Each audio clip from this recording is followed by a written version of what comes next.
नमस्कार।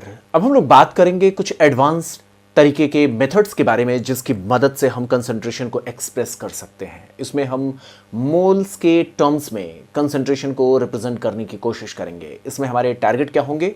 हमारा टारगेट होगा मोल फ्रैक्शन, मोलैरिटी, मोलैलिटी, और उसी के साथ में हम एनसीईआरटी में जो टर्म्स नहीं दिए गए हैं उनके बारे में भी बात करेंगे। जैसे एनसीईआरटी ने फॉर्मेलिटी नहीं बोला है, तो हम ये समझने की कोशिश करेंगे इस टॉपिक में फॉर्मेलिटी और मोलैरिटी के बीच में क्या डिफरेंसेस हैं। इसी तरीके से हम बात करेंगे मोलैरिटी और नॉर्मेलिटी के बीच में क्या डिफरेंसेस हैं। थोड़ा थोड़ा हम इसके बारे में समझते हुए चलेंगे और मेन फोकस हम यहां पर रखेंगे मोल फ्रैक्शन को लेकर के।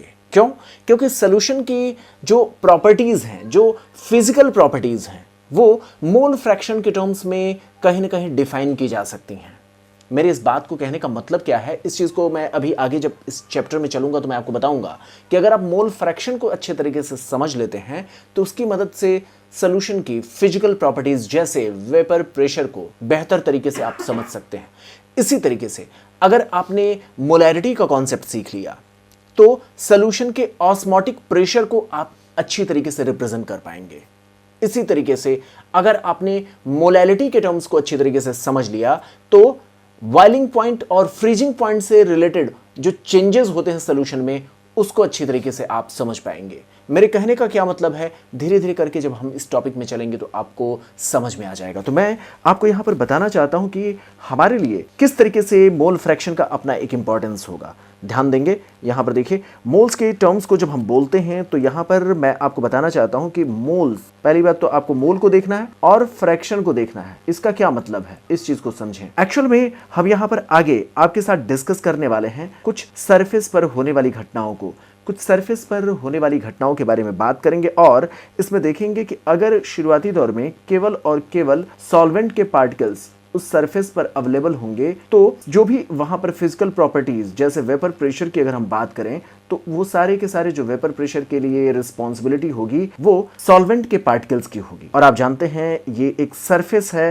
तो जाहिर सी बात है यहाँ का एरिया फिक्स है। यहाँ का क्या है? एरिया फिक्स है। ये फिक्स एरिया है, इसका मतलब यह है कि यहाँ पर फिक्स नंबर ऑफ पार्टिकल्स ही रह सकते हैं, फिक्स नंबर ऑफ पार्टिकल्स ही रह सकते हैं।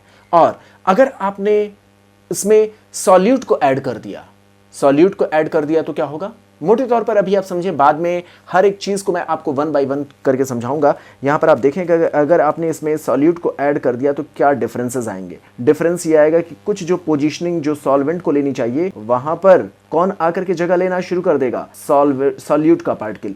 तो अब प्योर सॉल्वेंट नहीं है, अब यहां पर कुछ जगहों पर सॉल्यूट का पार्टिकल आ जाएगा। अब इस दौरान कितना चेंजेस होगा उस चीज को हम क्वांटिटेटिवली कैसे बता सकते हैं?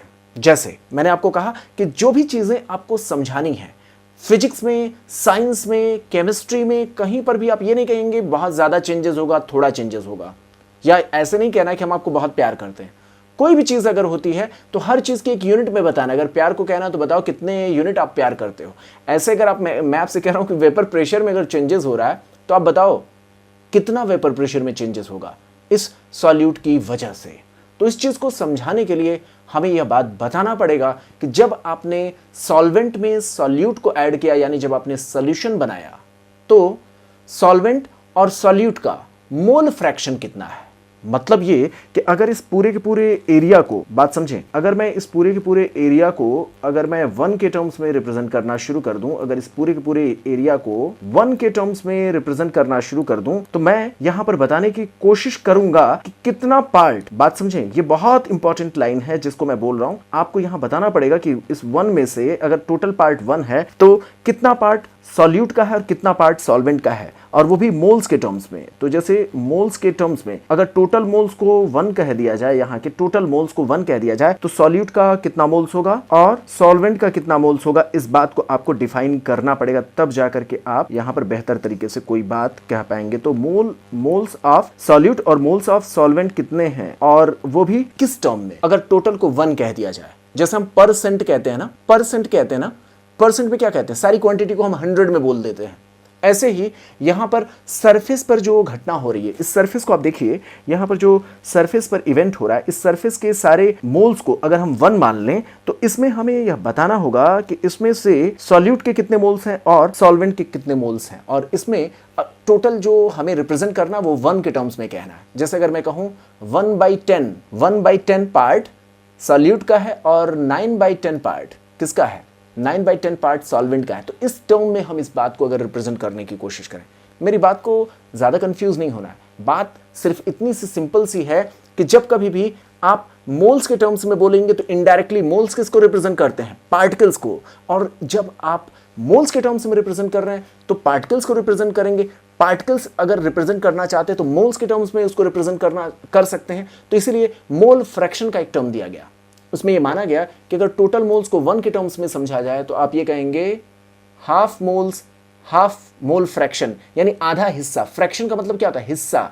अगर मोल्स के टर्म्स में टोटल को 1 मान लिया जाए तो आधा mole fraction, half mole fraction solute का, हाफ मोल फ्रैक्शन सॉल्वेंट का, इस तरीके से आप रिप्रेजेंट करने की स्थिति में आ सकते हैं। और अगर आप मोल फ्रैक्शन का रिप्रेजेंटेशन ले रहे हैं तो आप ये कह सकते हैं ना कि जितना मोल का फ्रैक्शन होगा उसी टर्म्स में पार्टिकल्स का फ्रैक्शन होगा। मेरी बात समझ पा रहे हैं ना, यही बात यहां पर समझना है। जितना मोल का फ्रैक्शन होगा उतना ही पार्टिकल्स का फ्रैक्शन होगा। और यहां पर आगे चल करके जब हम इस चैप्टर में चलेंगे तो वहां पर हम बात करेंगे कि सॉल्यूट का जो पार्टिकल ऐड होता है वो सॉल्यूशन के प्रॉपर्टीज को कैसे प्रभावित करता है, उन सारी चीजों को डिस्कस करना। इसीलिए हम यहां पर मोल फ्रैक्शन को जानने की कोशिश कर रहे हैं। मोल्स के टर्म्स में कितना फ्रैक्शन सॉल्यूट का है, कितना फ्रैक्शन सॉल्वेंट का है। अगर मोल्स के टर्म्स में फ्रैक्शन समझ में आ रहा है तो पार्टिकल्स के नंबर के फ्रैक्शन के रिस्पेक्ट में आप कह सकते हैं इस बात को। अगर आप कहेंगे ना मोल के फ्रैक्शन को आप समझ गए तो पार्टिकल्स के फ्रैक्शन को भी आसानी से अनुमान लगा सकते हैं। तो इसीलिए मैं यहाँ पर मोल फ्रैक्शन के बारे में आपसे बात करूंगा। और मोल फ्रैक्शन किसी भी कंपोनेंट का, चाहे वो सॉल्यूट हो चाहे सॉल्वेंट हो, वो क्या करता है, किसी सॉल्यूशन का इस तरीके से डिफाइन किया जा सकता है कि ratio of moles of that component to the total number of moles of all component of the solution. तो जिस किसी का भी आप मोल फ्रैक्शन बताना चाहते हैं उसके मोल्स को आप लेंगे divided by total number of moles लेंगे, तो वो वैल्यू जो होती है फ्रैक्शन के टर्म्स में आ जाएगी। और फ्रैक्शन क्या होता है, फ्रैक्शन जब भी होता है तो 1 के टर्म्स में रिप्रेजेंट किया जाता है। तो सारी घटना को आप 1 के रिस्पेक्ट में देखने की कोशिश करते हैं। जैसे परसेंट जब हम बोलते हैं तो 100 के रिस्पेक्ट में उसको समझने की कोशिश करते हैं। जब आप पीपीएम की बात करते हैं तो 10⁶ के टर्म्स में उसको समझने की कोशिश करते हैं।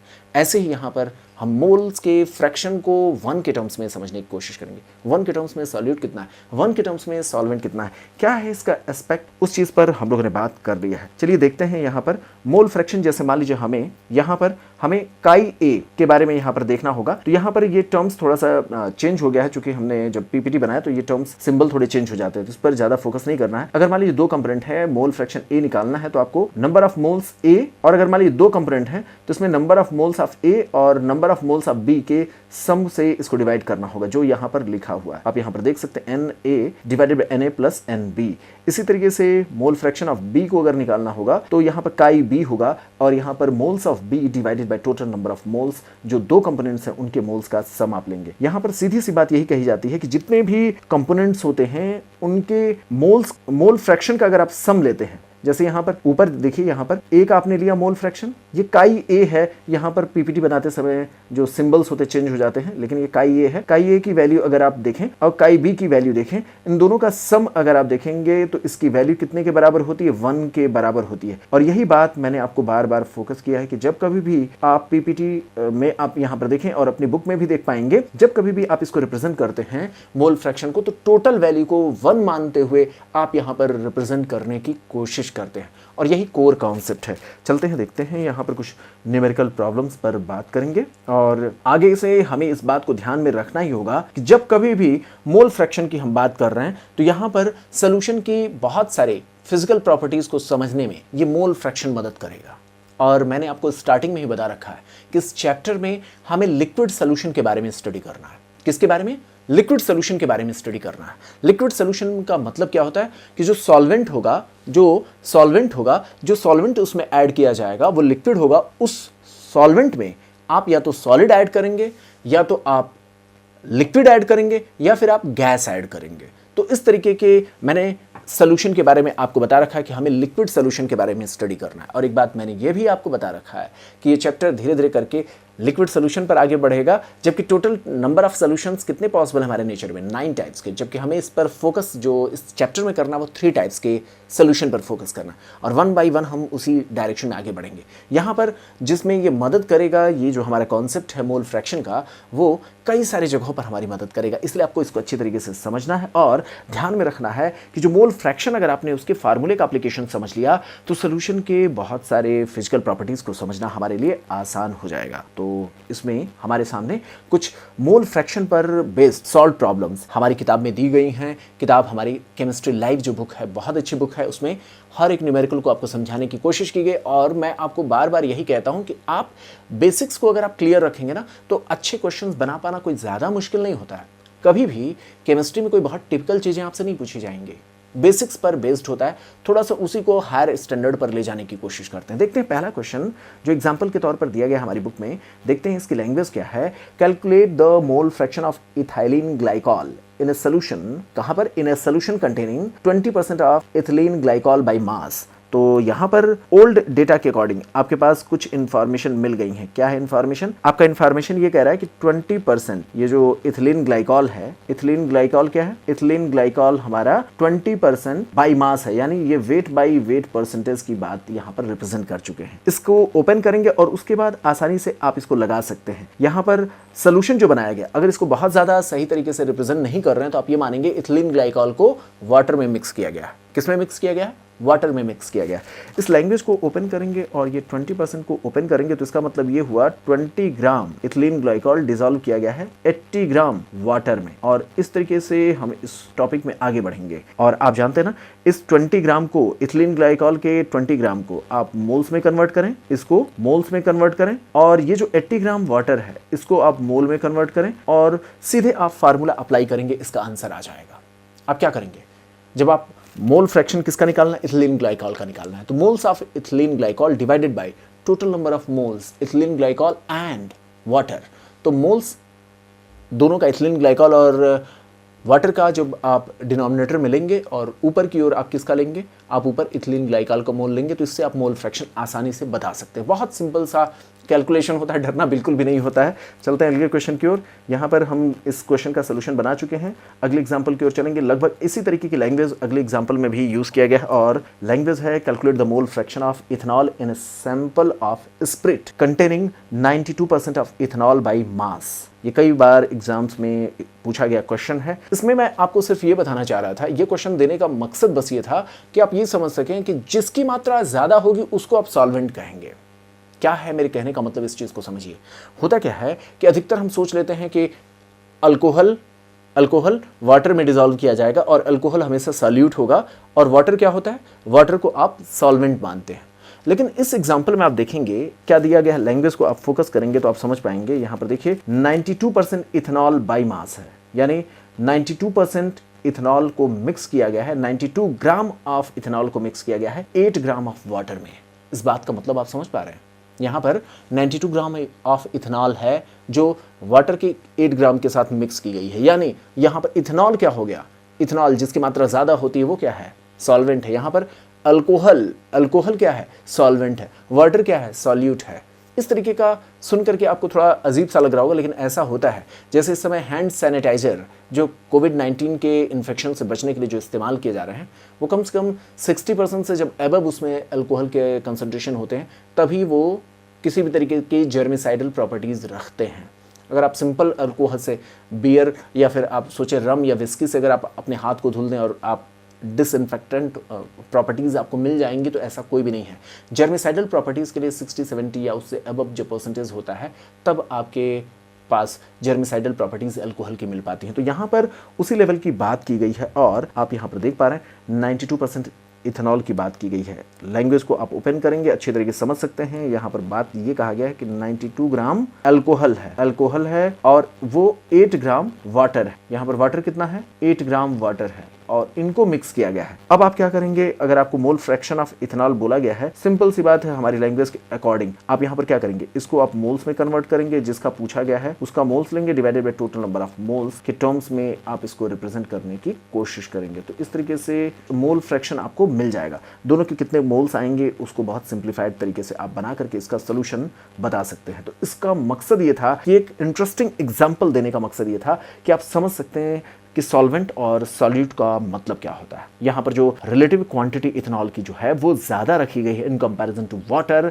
इसका मतलब ये है कि इथेनॉल इसमें सॉल्वेंट है और वाटर क्या है, सॉल्यूट है। नेक्स्ट हम चलेंगे यहाँ पर बात करेंगे मोलैरिटी की। तो मोलैरिटी क्या होता है और इस चैप्टर में हमारे पास इसका क्या रोल है, बात समझें। अधिकतर मामलों में जब कभी भी आप किसी सोल्यूशन को लेते हैं तो उसमें ऑलरेडी बने बनाए सोल्यूशन में आप बात करते हैं। आप ये नहीं कहते हैं कि सोल्यूशन जब हम फैक्ट्री में बना रहे थे तो क्या क्या मिला है, ये नहीं कहते हैं। आप ये कहते हैं कि आपके इस 100 ml इस सोल्यूशन में इतना शुगर एडेड है। आप ऐसे कहते हैं ना, इसके 100 ml सोल्यूशन में इतना शुगर एडेड है, यानी बना बनाया सोल्यूशन होता है। आपको इसी टर्म्स में यहाँ पर रिप्रेजेंटेशन का जो तरीका होता है उसको मोलैरिटी के टर्म्स में कहने का मौका मिलता है। क्या है मेरे कहने का मतलब, इस चीज़ को यहाँ पर आप देखें। मेरे कहने का मतलब बस ये है कि मोलैरिटी जो होती है ये बताती है किसी क्वांटिटी को, क्वांटिटी जो रिप्रेजेंट की जाती है वो रिप्रेजेंट की जाती है ऑलरेडी प्रिपेयर्ड सोल्यूशन में, यानी सोल्यूशन का जो वॉल्यूम ऑलरेडी जो बना बनाया सोल्यूशन होता है उसके वी वॉल्यूम में कितने मोल्स सॉल्यूट के ऐड किए गए हैं उसको, उसके बारे में हमें जानकारी देता है। तो मोल्स ऑफ सॉल्यूट यहाँ पर जो डिसॉल्व किया गया है, जो बने बनाए सोल्यूशन में डिसॉल्व किया गया है उसके बारे में जानकारी देता है। इसका मतलब क्या है, इस चीज को आगे चल करके जब हम ऑस्मोटिक प्रेशर का कॉन्सेप्ट देखेंगे तो वहां पर हम समझेंगे। ये जो सॉल्यूट है जिसको आप मोल्स कह रहे हैं ना, जो सॉल्यूट है जिसको आप मोल्स कह रहे हैं ना, इस मोल्स को जब कभी भी आप बोलिए ना तो उसको आप पार्टिकल समझ करके बोलिए। और आप देखेंगे जैसे हम कहते हैं ना, आगे चल करके हम ऑस्मोटिक प्रेशर का कॉन्सेप्ट इस चैप्टर में लेकर के आने वाले हैं और वहां पर हम इस बात को समझ पाएंगे कि जिस मोल्स को हम वी वॉल्यूम में डिसॉल्व कर रहे हैं वो एक्चुअल मोल्स अपने साथ पार्टिकल्स का आइडिया दे रहा है। और साइंस के स्टूडेंट को करना क्या होता है, मास से बात नहीं करनी होती है, मोल से बात नहीं करनी होती है, पार्टिकल से बात करनी होती है। वो पार्टिकल क्या कर रहा होगा, वहां तक अपनी नज़र को, अपनी आंखों को ओपन करके अपने इमेजिनेशन को लेकर के चलना होता है। तो यहाँ पर आप इस चीज़ को समझने की कोशिश करें। मैं आपको यही समझाना चाह रहा हूँ कि आपको वेट दिया होगा, वेट को आप मोल्स में कन्वर्ट करेंगे। वो मोल्स जो होगा, यहाँ पर आप देखें, मोल्स जो आपको सॉल्यूट का दिया गया होगा, यहाँ पर देखिए मोल्स जो आपको सॉल्यूट का दिया गया होगा उसमें वो मोल्स एक्चुअल में पार्टिकल्स के बारे में आइडिया दे रहा होगा कि कितना पार्टिकल उस सोल्यूशन में पड़ा हुआ है, सोल्यूशन में कितना पार्टिकल पड़ा हुआ है, इस बात की जानकारी मोलैरिटी से हमें मिलती है। और इसका एप्लीकेशन हम कहां पर इस्तेमाल करते हैं, हम इस्तेमाल करेंगे ऑस्मोटिक प्रेशर के कॉन्सेप्ट में। इसीलिए जब कभी भी एज ए स्टूडेंट क्या होता है ना, हम बोर कब होते हैं, जब हमें उसका मकसद ही नहीं पता होता है। कई बार क्या होता है, किताबों में सीधे वो फार्मूले लिखे रहते हैं, हमें पता ही नहीं होता उसका एप्लीकेशन कहाँ पर है। तो अगर हमें एप्लीकेशन पता चल जाएगा तो उस चीज़ को यूटिलाइज करना आसान हो जाता है। और यही चीज मैं समझाने के लिए बार बार इसका एप्लीकेशन के साथ आपको इन सारे कॉन्सेप्ट्स को लेकर के चलने की कोशिश कर रहा हूं। तो यहां पर मोलैरिटी का फार्मूला क्या होगा, molarity of a solution is defined as the number of moles of solute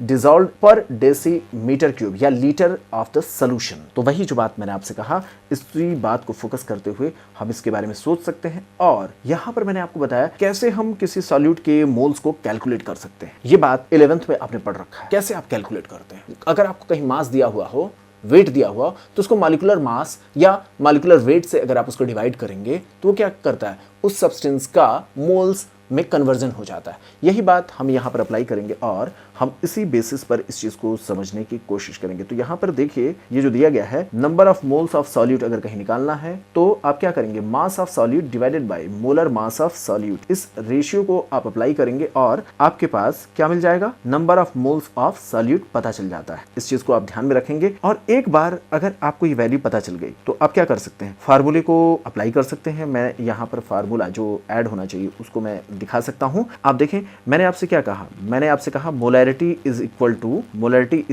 two moles of solute divided by volume of solution. तो यहां पर क्या है, वॉल्यूम ऑफ सॉल्यूशन है जो लीटर में रहेगा। अब यहां पर जो मोल्स आपके पास दिया गया होता है, क्या जो मोल्स दिए गए हैं सॉल्यूट को, उसको आप चाहें तो इस तरीके से लिख सकते हैं। यही बात आप यहां पर समझ पा रहे हैं। और उसी को यहाँ पर दिया गया है mass of solute divided by molar mass. ये क्या हो गया, ये हो गया आपका moles divided by volume of the solution in the litre in terms of litre. और यहाँ पर जब आप इसको करेंगे तो ये आपस में मल्टीप्लाई हो जाते हैं, इसीलिए ओवरऑल जो फार्मूला बन करके आता है कुछ इस तरीके से बन करके आता है जो आप अप्लाई करते हैं। बहुत सिंपल सा कॉन्सेप्ट है। अप्लाई कहाँ होगा, ये बात अगर आपको सही से समझ में आ गया तो कोई ज़्यादा मुश्किल नहीं होगा।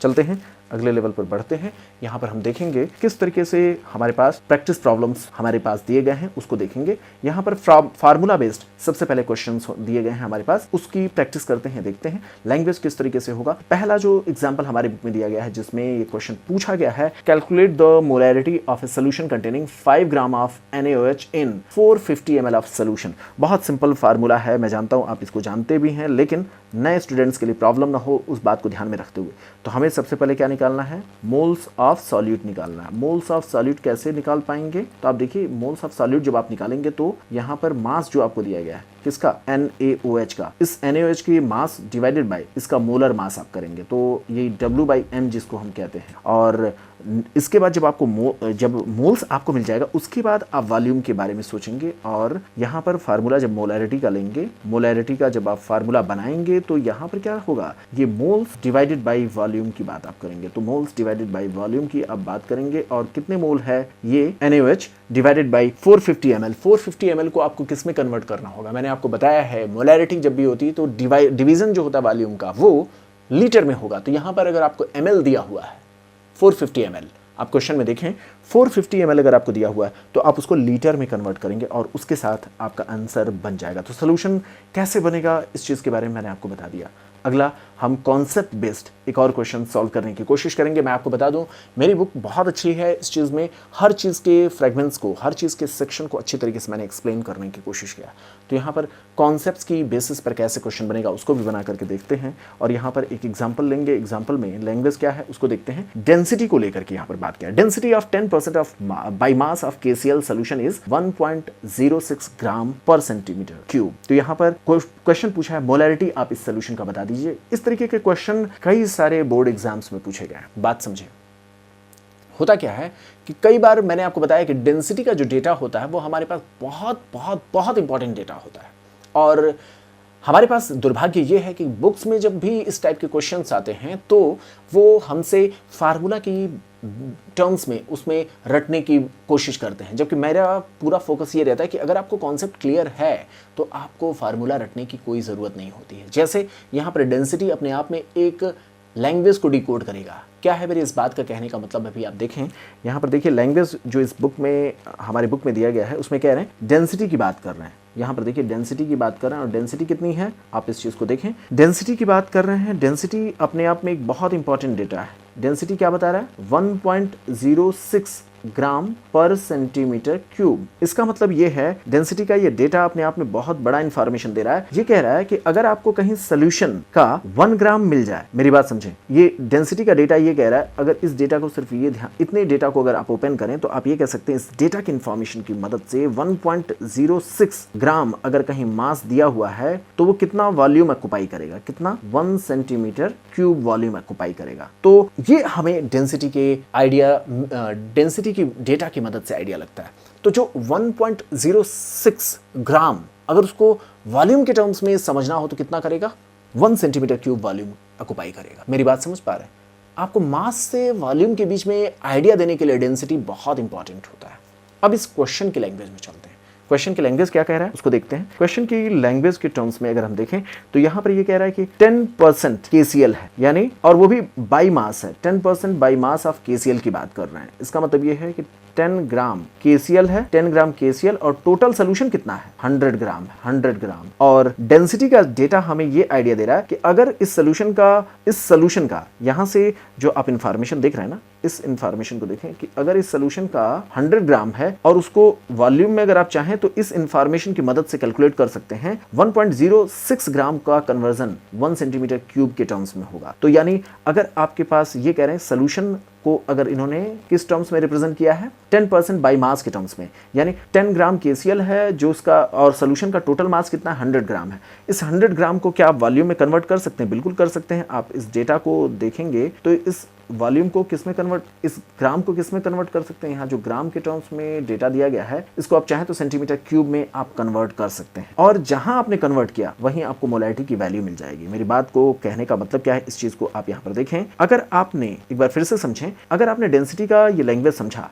क्या 1.006 जो वैल्यू दी गई है, 1.06 ये जो वैल्यू दी गई है वो 1.06 ग्राम जो वैल्यू दी गई है वो 1 सेंटीमीटर क्यूब वॉल्यूम ऑक्युपाई करेगा। और आपके पास ये भी डेटा दिया गया है 10 ग्राम KCl जो है ये क्या कर रहा है, 100 ग्राम सोल्यूशन बना रहा है। ये 100 ग्राम सोल्यूशन बनाने में इस्तेमाल हो रहा है। यानी इस ग्राम वाले डेटा से आप वॉल्यूम बनाने में यहाँ पर मदद ले सकते हैं, और इसी की मदद से आप यहाँ पर डेंसिटी का फार्मूला यहाँ अप्लाई करेंगे, वॉल्यूम बनाएंगे और यहाँ पर इसको मोल्स में कन्वर्ट कर देंगे। तो ये मोल्स में कन्वर्ट करने में आपको मदद कर देगा। यहाँ पर देखिए ये डेटा जो है आपको मोल्स में बनाने में मदद कर देगा, और यहाँ पर आपको वॉल्यूम के कन्वर्जन में मदद मिल जाएगा। इस तरीके से आप मोलैरिटी आसानी से बना सकते हैं। ज़्यादा कंफ्यूज नहीं होना। इस तरीके के क्वेश्चन आपको मैं इसलिए इतना स्ट्रेस दे रहा हूं ताकि आप डेंसिटी को डिकोड कर सकें, और जब कभी भी आपको मोलैरिटी के बीच में कन्वर्जन की बात करें, आपसे मोलैरिटी के टर्म्स में कन्वर्जन की बात करें, आप आसानी से क्वेश्चन बना सकें। इसलिए मेरी ये कोशिश रही है कि आप इस तरीके के क्वेश्चंस को अच्छे तरीके से कर सकें।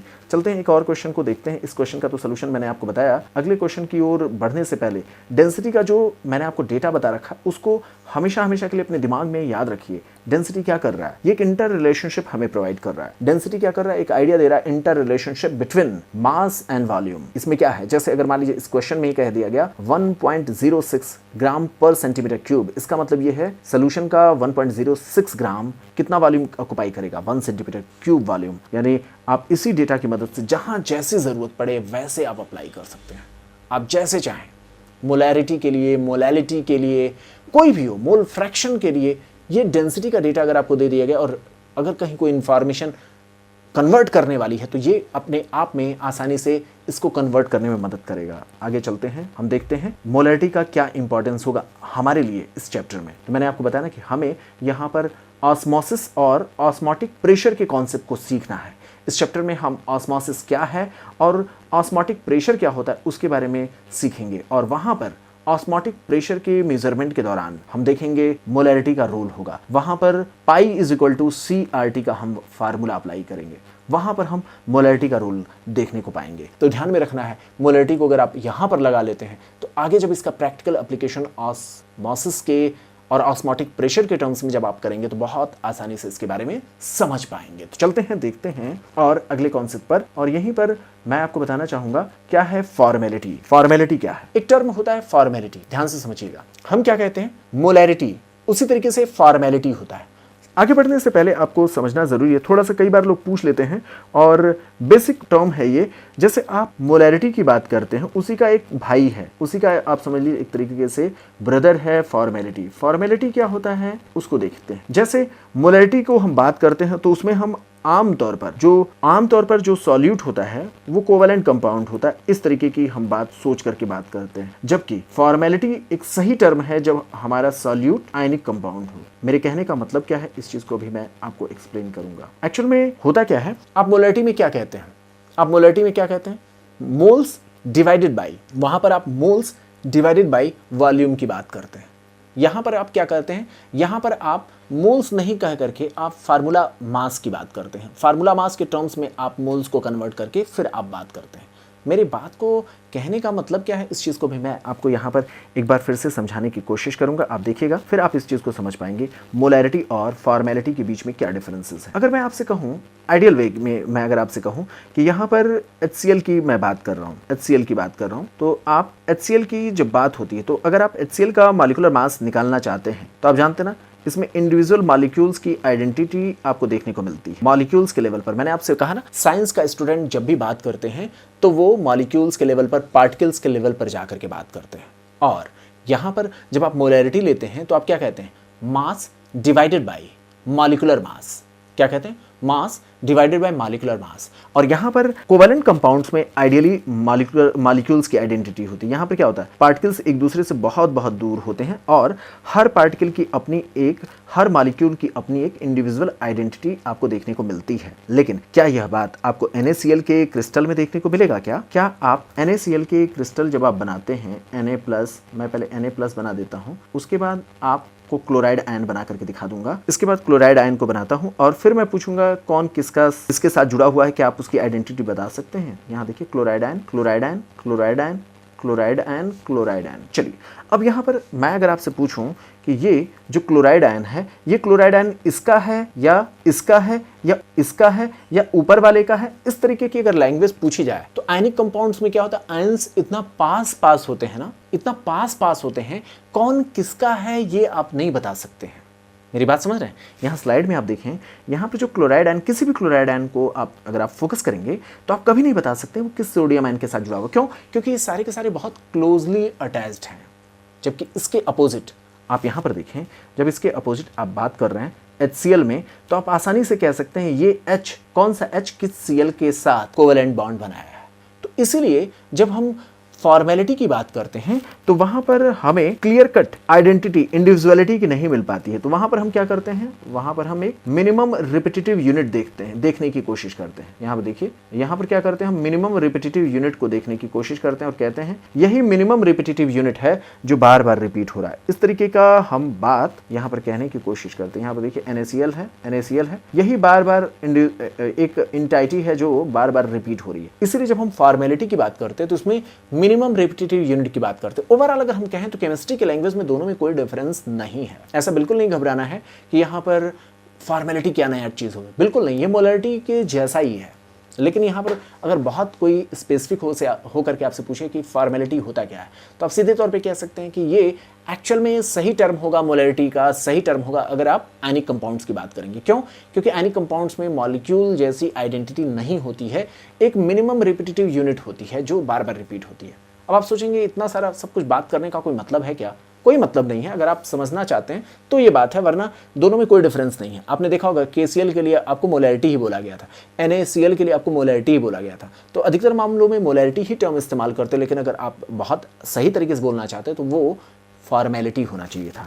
तो इसका मतलब ये है कि थोड़ा थोड़ा हमें यहाँ पर एक बेसिक आइडिया मिला, जिसमें number of gram formula mass हम इस तरीके से कहते हैं डिसॉल्व्ड पर litre of the solution is called formality of the solution. Actual में क्या होता है, यहाँ पर आप जब कभी भी बात कर रहे हैं तो ग्राम फार्मूला मास की बात करते हैं। एक्चुअल में यहाँ पर वो उस तरीके से रिप्रेजेंट नहीं कर सकते हैं जैसा आप वहां पर करते हैं। कहां पर? मोलैरिटी के टर्म्स में। हालांकि दोनों में कोई ज्यादा डिफरेंस नहीं होता है। यहाँ पर भी सेम वही लैंग्वेज आप यूज करेंगे, सेम वही बात कहेंगे। अगर मान लीजिए कोई कंफ्यूजन वाली बात बिल्कुल दिमाग में नहीं रहनी चाहिए। जैसे अगर NaCl की बात कर रहे हैं ना, तो NaCl का मास कितना है, सिंपल सी बात है, और उसका फार्मूला मास कितना है। फार्मूला मास या वही मॉलिक्यूलर मास आप कह सकते हैं। फार्मूला मास इसलिए यहाँ पर बोलना पड़ रहा है क्योंकि यहाँ पर एग्जैक्टली मॉलिक्यूल्स की आइडेंटिटी नहीं होगी, क्योंकि आयनिक कंपाउंड है। बात समझ रहे हैं ना? इसलिए इतना सारा कहानी गाया गया है। तो कहानी के इतने लंबे चौड़े लैंग्वेज से आपको घबराना नहीं है। फॉर्मेलिटी एक्चुअली मोलैरिटी ही है, लेकिन बहुत स्पेसिफाइड होकर के कहते हैं। तो फॉर्मेलिटी जो होता है आयनिक कंपाउंड्स के लिए टर्म इस्तेमाल किया जाना चाहिए, क्योंकि यहाँ पर मॉलिक्यूल्स की आइडेंटिटी नहीं होती है, आयंस की आइडेंटिटी होती है। आयंस इतने करीब होते कि इसमें हमें एक मिनिमम रिपीटेटिव यूनिट के बारे में बात करना होता है। इतनी सी बात हमें ध्यान में रखना है। अब आगे चलते हैं, हमें क्या ध्यान में रखना है? हमें ध्यान में ये रखना है कि फार्मूला मास जो होता है वो मोल्स के इक्विवेलेंट है मोलैरिटी के। तो formula mass, number of formula mass जब कभी भी कह रहे हैं तो घबराना नहीं है, वो मोल्स ही है जो मोलैरिटी में यूज किया जाता था। और फॉर्मेलिटी बिल्कुल भी वही है जैसा आप मोलैरिटी को कहते हैं, और इसलिए अधिकतर मामलों में फॉर्मेलिटी ना बोल करके मोलैरिटी बोला जाता है ताकि आप कंफ्यूज ना हो। तो यहाँ पर देखिए वही जो मैंने आपसे कहा, mass of the solid divided by formula mass of the solute into volume of solution in litres की हम बात करते हैं, मोलैलिटी। अब इसके बाद अगला हमारा क्वांटिटी होगा। एक्चुअल में मैंने आपको दो अभी रिप्रेजेंटेशन सिखाया। एक कौन सा? एक मैंने आपको मोल फ्रैक्शन बताया, दूसरा मैंने आपको मोलैरिटी बताया। दोनों का एप्लीकेशन आगे इस चैप्टर में है, ये बात भी मैंने आपको बताया। इसी तरीके से मोलैलिटी जो है इसका भी इसी चैप्टर में आप एप्लीकेशन देखेंगे। कैसे एप्लीकेशन होता है उस चीज को समझें। यहां पर क्या होता है कि आगे चल करके हमें बात करना है बॉइलिंग पॉइंट के टर्म्स में, और हमें बात करना है फ्रीजिंग पॉइंट के टर्म्स में। और होता क्या है कि जब कभी भी बॉइलिंग पॉइंट की हम बात करते हैं या फ्रीजिंग पॉइंट की बात करते हैं तो उसमें यह देखना होता है कि सॉल्यूट ने बॉइलिंग पॉइंट में कितना डिफरेंस पैदा किया। ऐसे ही सॉल्यूट के ऐड किए जाने के बाद फ्रीजिंग पॉइंट में कितना डिफरेंसेस पैदा हुआ है, इस बारे में हमें बात करनी होती है। बात समझने की कोशिश कीजिए। मैंने आपको बताया कि सॉल्यूट जब ऐड होते हैं तो जो बनने वाला सोल्यूशन होता है वो ओरिजिनली जो सॉल्वेंट होता है, और बाद में जो सोल्यूशन बनता है, सॉल्वेंट की बहुत सारी प्रॉपर्टीज सोल्यूशन बनने के बाद चेंज हो जाती है। इसको ऐसे समझें, अभी आप बैचलर हैं, बाद में जब शादी हो जाएगी, जब आपकी शादी हो जाएगी तो उस समय आपकी बहुत सारी प्रॉपर्टीज़ बदल जाती हैं। तो वैसे ही होता है कि यहाँ पर क्या होता है, सॉल्वेंट जो प्योर होता है, जब उसमें आप सॉल्यूट ऐड करते हैं तो उसकी बहुत सारी प्रॉपर्टीज़ क्या हो जाती हैं, चेंज हो जाती हैं। उसी चेंजेस को सीखने के लिए उसमें बॉइलिंग पॉइंट में क्या चेंजेस आएगा, पहले प्योर वाटर का कितना बॉइलिंग पॉइंट था, जब उसमें शुगर ऐड कर दिया तो बॉइलिंग पॉइंट में क्या अंतर आया, पहले प्योर वाटर का फ्रीजिंग पॉइंट क्या था, जब उसमें आपने शुगर ऐड कर दिया तो फ्रीजिंग पॉइंट क्या हो गया।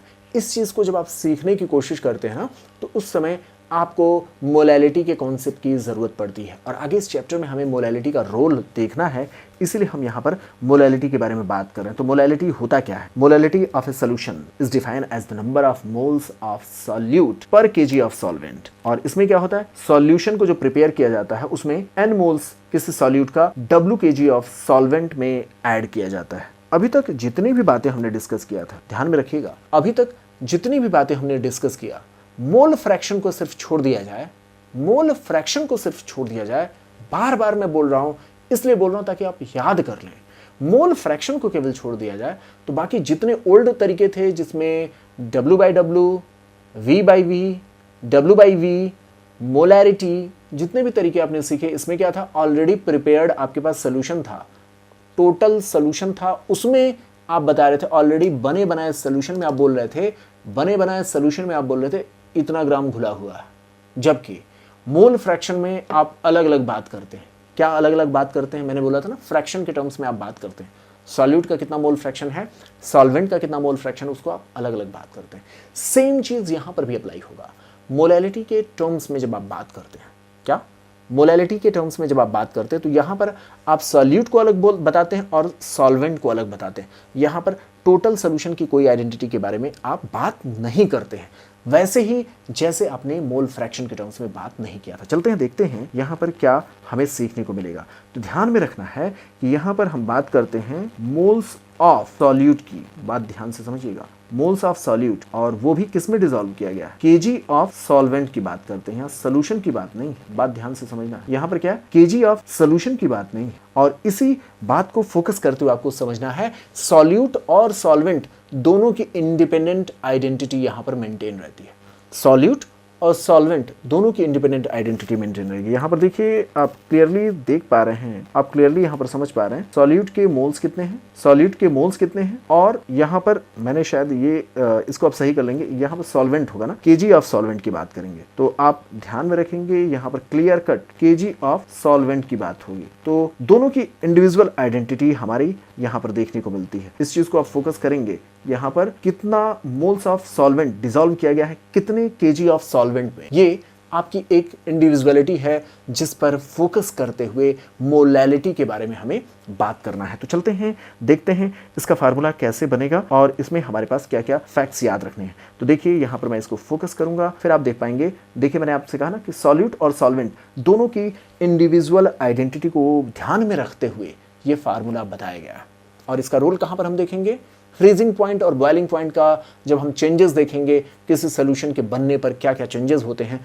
उस समय इस फार्मूले की हमारे पास ज़रूरत पड़ेगी। तो इसलिए हम इसको फोकस कर रहे हैं, यहाँ पर इतना समझने की कोशिश कर रहे हैं। चलते हैं, देखते हैं मोलैलिटी का हमारे लिए इस चैप्टर में, इस यूनिट में इंपॉर्टेंस क्या है। तो मैंने आपको बताया हमें बहुत सारे ऐसे टॉपिक पढ़ने हैं जहां पर कॉलिगेटिव प्रॉपर्टीज के बारे में हम बात करेंगे। यहाँ पर कई तरीके के कॉलिगेटिव प्रॉपर्टीज के बारे में बात करेंगे, जैसे फ्रीजिंग पॉइंट में डिप्रेशन, इसी तरीके से बॉइलिंग पॉइंट में एलिवेशन सॉल्वेंट का जो होता है, और ये सारी चीजें मोलैलिटी के फार्मूले की मदद से ही कैलकुलेट की जाती हैं। तो आपको ध्यान में रखना है कॉलिगेटिव प्रॉपर्टीज। मैंने आपको बार बार बोला है, क्या बोला है, इस चैप्टर में आगे बढ़ना है तो आपको मास नहीं देखना है, आपको मोल्स नहीं देखना है, आपको पार्टिकल्स देखना है।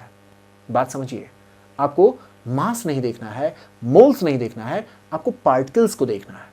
और वो प्रॉपर्टीज, सॉल्यूशन की वो प्रॉपर्टीज जो पार्टिकल्स के वजह से चेंज होती हैं, उनको हम कॉलिगेटिव प्रॉपर्टीज कहते हैं। तो यहां पर एक बार फिर से सुन लीजिए, सॉल्यूशन की वो प्रॉपर्टीज जो सॉल्यूट के पार्टिकल्स को ऐड करने के बाद चेंज हो जाती हैं, जैसे यहां पर बॉइलिंग पॉइंट, फ्रीजिंग पॉइंट में होने वाले चेंजेस की बात मैंने आपसे कहा। तो ये कॉलिगेटिव प्रॉपर्टीज हम आपके साथ डिस्कस करेंगे। ऐसे ही वेपर प्रेशर के बारे में जब हम बात करेंगे तो वहां पर भी पार्टिकल्स के नंबर की वजह से वो सारी प्रॉपर्टीज चेंज होती हैं। इन सारी चीज़ों को मैं आगे इस चैप्टर में जब बढ़ूंगा तब आपके साथ डिस्कस करूंगा, वहां पर बहुत सारे डिटेल में इन सारे फैक्ट्स को समझने का मौका मिलेगा। तो देखेंगे, पहले देखते हैं कुछ ऐसे फार्मूले जो हमारे न्यूमेरिकल प्रॉब्लम्स को सॉल्व करने में मदद करेंगे। मोलैलिटी के बेसिस पर कैसे क्वेश्चन पूछा गया है, तो फार्मूला बेस्ड क्वेश्चन हम यहाँ पर देखने की कोशिश करेंगे। एक एग्जाम्पल लेने की कोशिश करते हैं और काफ़ी सिंपल सा क्वेश्चन है जिसमें पूछा गया molality of 2.5 gram of ethanoic acid in 75 gram of benzene. तो यहाँ पर आप आसानी से देख पा रहे हैं आपको क्या दिया गया है, आपको दिया गया है यहाँ पर वैल्यूज जो दी गई हैं, टोटल जो आपके पास यहाँ पर जो दिया गया सॉल्यूट है, जो आपके पास यहाँ पर सॉल्यूट का आपको मास दिया गया और इसके अलावा जो आपके पास बेंजीन है उसके मास को दिया गया। तो सॉल्यूट का आप मोल्स निकालेंगे, यहाँ पर इथेनोइक एसिड का आपके पास मोलर मास है, उसका वेट दिया गया, उससे आप उसका मोल्स निकालेंगे और डिवाइडेड बाय जो बेंजीन जिसमें डिसॉल्व किया गया उसके वेट को आप केजी में बदलेंगे और मोलैलिटी आप निकाल लेंगे। बहुत सिंपल सा क्वेश्चन है, बिल्कुल मुश्किल नहीं है, आप करिएगा ट्राई। यहाँ पर ये इसका सोल्यूशन आप आसानी से बना सकते हैं। इसी तरीके से कॉन्सेप्ट बेस्ड अगला क्वेश्चन है जिसके बारे में आपको देखना होगा।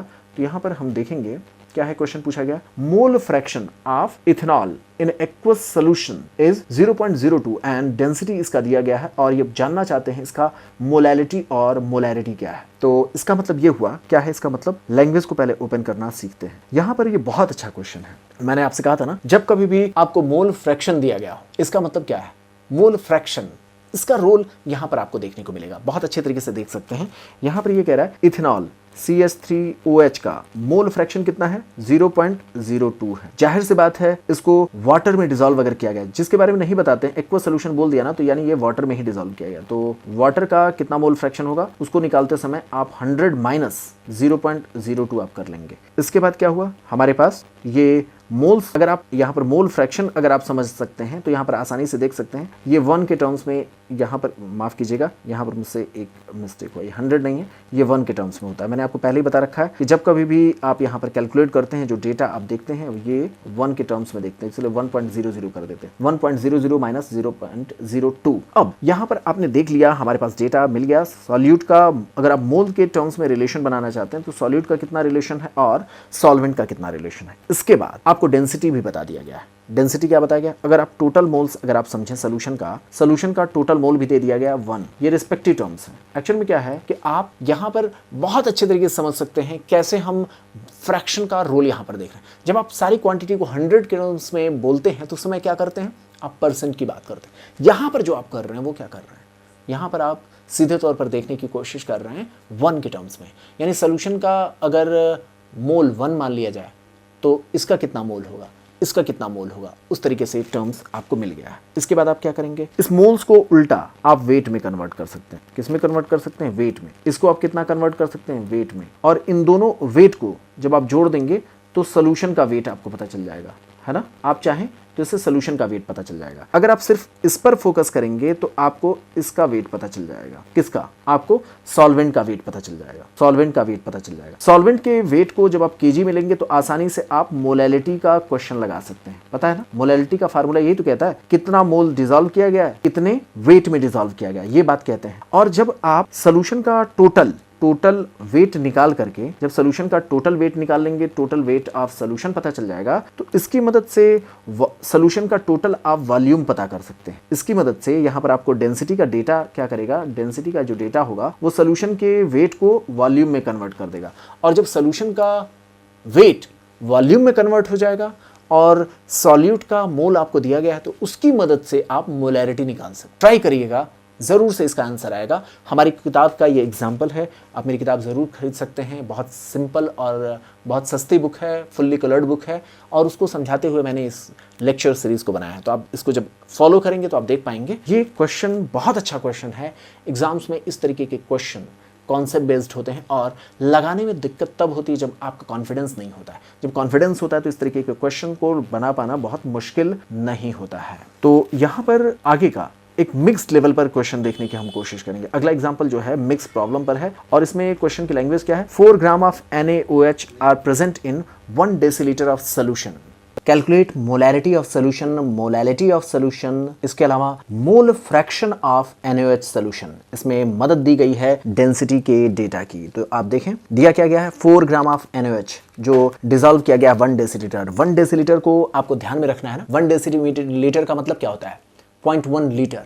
तो सीधी सी बात यह कि 0.1 लीटर में कोई क्वांटिटी डिजोल्व की गई है। इस बने हुए सोल्यूशन के 1 डेसीलीटर में कोई क्वांटिटी का कुछ ग्राम डिजोल्व किया गया। इस डेटा की मदद से आप मोलैरिटी तो आसानी से निकाल सकते हैं, लेकिन अगर आप मोल फ्रैक्शन निकालेंगे, अगर आप मोलैलिटी निकालेंगे, तो आपको कंपोनेंट्स को अलग करना होगा, और कंपोनेंट्स को अलग करने में आपको डेंसिटी का डेटा मदद करेगा। इसलिए मैं आपको बार बार कहता हूं कि डेंसिटी एक अपने आप में बहुत इंपॉर्टेंट डेटा है जो बहुत सारी चीजों का क्लू प्रोवाइड कर देता है। जैसे मैंने आपको बताया कि यहां पर अगर आप डेंसिटी के बारे में जान गए तो बहुत सारी चीजों के बारे में पता चल जाता है। जैसे डेंसिटी यहां पर दिया गया है कितना 1.038 ग्राम, और इसका मतलब ये है 1.038 ग्राम पर ml, यानी अगर आपके पास कहीं मास मिल जाए 1.038 ग्राम तो उसको आप 1 ml वॉल्यूम के बराबर मान सकते हैं, वो भी किसका सॉल्यूशन का। यहां पर जो डेटा दिया गया है ये सॉल्यूशन के लिए कहा गया है। और थोड़ा सा दिमाग लगाएंगे, मैंने इतना कॉन्फिडेंस आपका बढ़ाने की कोशिश किया है, तो आप थोड़ी सी मेरी मदद करेंगे कि आप सॉल्यूशन के टर्म्स में इंफॉर्मेशन जान गए। और यहां पर मैंने आपको बताया ना कि अगर आपने सॉल्यूशन के वॉल्यूम की जानकारी अगर आपके पास है तो उसको आप मास में कन्वर्ट कर सकते हैं, और सॉल्यूट का कितना मास है उसके बारे में आपको पता है, तो सॉल्यूट का मास पता है, सॉल्यूशन का मास आप बना सकते हैं डेंसिटी की डेटा की मदद से। कैसे? इसका डेटा आप यहाँ पर चले, आप देखिए इसमें देखने की कोशिश करें। अगर आप अपोजिट चलेंगे तो यहाँ पर तो आपको वॉल्यूम दिया गया है ना 1 डेसीलीटर, तो जाहिर सी बात है आप इसका अपोजिट जा करके चाहेंगे तो आप इसका एग्जैक्ट कितना मास होगा सोल्यूशन का वो पता कर लेंगे इस इंफॉर्मेशन की मदद से। और अगर सोल्यूशन का मास पता चल गया, सॉल्यूट का मास पता चल गया, तो सॉल्यूट के मास और सॉल्यूशन के मास के बीच के डिफरेंसेस से आप क्या कर सकते हैं, सॉल्वेंट का मास निकाल सकते हैं। सॉल्वेंट का मास निकल गया तो आप सॉल्वेंट का मोल निकाल सकते हैं। तो इस तरीके से आप मोल फ्रैक्शन बता सकते हैं, इस तरीके से आप मोलैलिटी बता सकते हैं।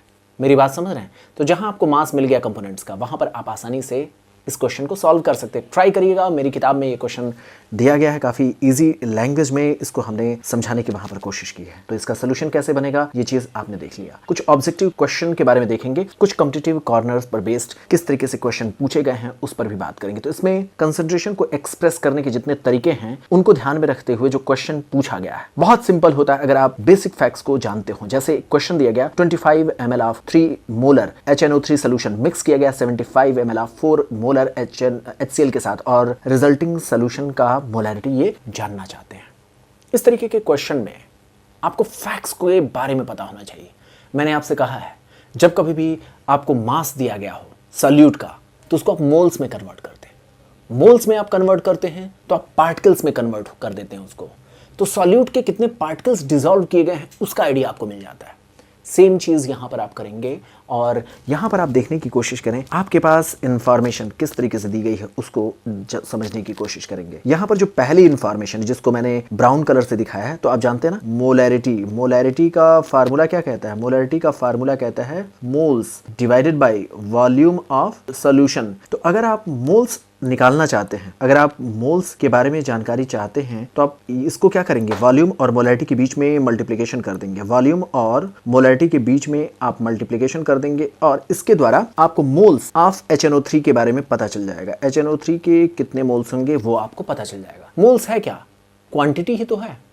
वो अपने भीतर पार्टिकल्स के बारे में जानकारी देती, वो अलग बात है, लेकिन आपने क्या किया, moles in the terms of quantity आपने पता कर लिया। किसका? HNO3 का। सेम फार्मूला आप अप्लाई करेंगे किसके लिए? HCl के लिए। आप देखें यहाँ पर HCl के लिए आप यही बात फोकस कर सकते हैं। यहाँ पर देख सकते हैं HCl के लिए जब आप देखेंगे तो HCl का आपको मोलैरिटी दिया गया है, वॉल्यूम दिया गया है, तो इससे आप मोल्स के बारे में पता कर सकते हैं। और इन दोनों के द्वारा अगर आपको दोनों की क्वांटिटी पता चल गई इन टर्म्स ऑफ मोल्स, अगर आपको दोनों की क्वांटिटी पता चल गई, इसके भी मोल्स पता चल गए, इसके भी मोल्स पता चल गए, दोनों के मोल्स आप जोड़ लीजिए, आप दोनों के मोल्स जान गए। इसके अलावा आपको यह भी पता चल गया कि दोनों का वॉल्यूम ऐड ऑन हो जाएगा। कैसे? यहां पर देखिए इसने कहा 25 ml, यहां पर कहा 75 ml, तो दोनों के मोल्स पता चल गए, दोनों के मोल्स को आपने ऐड कर दिया, दोनों की जो सॉल्यूट की क्वांटिटी है इन टर्म्स ऑफ मोल्स आपने उनको ऐड कर लिया, और ओवरऑल बनने वाले सोल्यूशन का वॉल्यूम आपने पता कर लिया। कैसे? आप यहाँ पर देखिए ना, बहुत सिंप्लीफाइड है। कभी भी एग्जाम में कोई आपसे अपर लेवल की क्वेश्चन नहीं पूछे जाते। यहाँ पर देखिए वॉल्यूम आपको मिल गया, यहाँ पर आपको वॉल्यूम मिल गया। दोनों वॉल्यूम सोल्यूशन का जब आप मिलाएंगे, सोल्यूशन बनाएंगे, दोनों के वॉल्यूम ऐड होंगे और दोनों के आपने यहाँ पर दोनों के सॉल्यूट के आपने मोल्स निकाल लिए। आपने क्या किया? आपने दोनों के सॉल्यूट के मोल्स निकालने का टेक्निक सीख लिया है। कैसे सीखा है? आप देखिए यहाँ पर मोल्स जो सॉल्यूट के होंगे उनकी क्वांटिटीज आपने निकाल लिया। दोनों के मोल्स को ऐड कीजिए, दोनों के वॉल्यूम को ऐड करिए और moles divided by volume solution की मोलैरिटी बन जाएगा। इस तरीके का अगर आप एक बार बेसिक कॉन्सेप्ट्स आपके दिमाग में आ गए तो बड़े से बड़े न्यूमेरिकल को ट्विस्ट करना आपके लिए, वहां पर उन क्वेश्चन को आसानी से, जो भी ट्विस्टेड कॉन्सेप्ट होंगे उनको खोल पाना आपके लिए बहुत आसान हो जाएगा। इसलिए मेरा पूरी कोशिश रहती है कि आप अच्छे तरीके से एक बार सीख जाते हैं ना कॉन्सेप्ट, कितना भी बड़ा क्वेश्चन हो आप डरेंगे नहीं, कॉन्सेप्ट आपके दिमाग में होना चाहिए। इसलिए मैंने इसके बारे में कोशिश किया और कंपटीशन में पूछे गए इस क्वेश्चन में जो 4 ऑप्शन दिए गए हैं उनको आप आसानी से बना सकते हैं। पहला ऑप्शन यहाँ पर दिया गया है, दूसरा ऑप्शन देखें कितने मोलर है। इसमें से आप क्वेश्चन को खुद सॉल्व करेंगे। अगर प्रॉब्लम आती है तो ये हमारी बुक में दिया गया क्वेश्चन है, इसको आप आसानी से बना सकते हैं, समझा सकते हैं। इसी तरीके से अगला क्वेश्चन है जो पूछा गया है, मोल फ्रैक्शन किसी सॉल्यूट का जानना चाहते हैं और सोल्यूशन की मोलैलिटी दी गया है। यहाँ पर इन्होंने क्या किया है, अगले क्वेश्चन के लैंग्वेज को देखें, बहुत आसान सा क्वेश्चन है। यहाँ पर ये कह रहे हैं 1 मोलल, स्मॉल m से दिखाया है तो मोलल होता है, तो यहाँ पर 1 मोलल एक्वस सोल्यूशन की बात कर रहे हैं। इसका मतलब ये है, लैंग्वेज को ओपन करते हैं, लैंग्वेज को ओपन करेंगे, मोलैलिटी का अगर आपको फार्मूला पता होगा तो अपने आप समझ लेंगे। इसका मतलब क्या है, 1 मोल ऑफ सॉल्यूट, सॉल्यूट को आपने ऐड किया है, किसमें ऐड किया है, 1 मोल ऑफ सॉल्यूट को आपने ऐड किया है 1 kg ऑफ सॉल्वेंट में। ये आपको इंफॉर्मेशन पता चल गया और वो भी सॉल्वेंट कौन है, वाटर है। बहुत ही सिंपल अब इंफॉर्मेशन हो गया। सॉल्वेंट क्या है आपका, सॉल्वेंट क्या है, वाटर है। अब वाटर का 1000 ग्राम आप सोच सकते हैं। यहाँ पर इंफॉर्मेशन को ओपन करते चलिए, 1000 ग्राम किसका है, वाटर का है। 1000 ग्राम वाटर के कितने मोल्स बनेंगे वो आप निकाल लेंगे। यहाँ पर इसका मोल तो आपको पता ही है, सॉल्यूट का, सॉल्वेंट का भी मोल आप निकाल लेंगे और उसके द्वारा आप इसका मोल फ्रैक्शन आसानी से बता सकते हैं। चारों ऑप्शन देखिए, नहीं पता चलेगा तो आप हमारी बुक में इसका पूरा का पूरा सोल्यूशन दिया गया है, आप इस क्वेश्चन को बहुत आसानी से कर सकते हैं। कॉन्फिडेंस रखिए। इसमें पहला ऑप्शन क्या दिया गया है, आप देखें पहला ऑप्शन क्या है। इसी तरीके से दूसरा ऑप्शन आप देखें, मैच करिए कौन सा क्वेश्चन का आंसर आपका बनेगा। ये ऑल इंडिया पीएमटी जब होता था उस समय ये क्वेश्चन 2 बार पूछा गया है। इसके बाद हम बात करेंगे सॉल्युबिलिटी के कॉन्सेप्ट पर।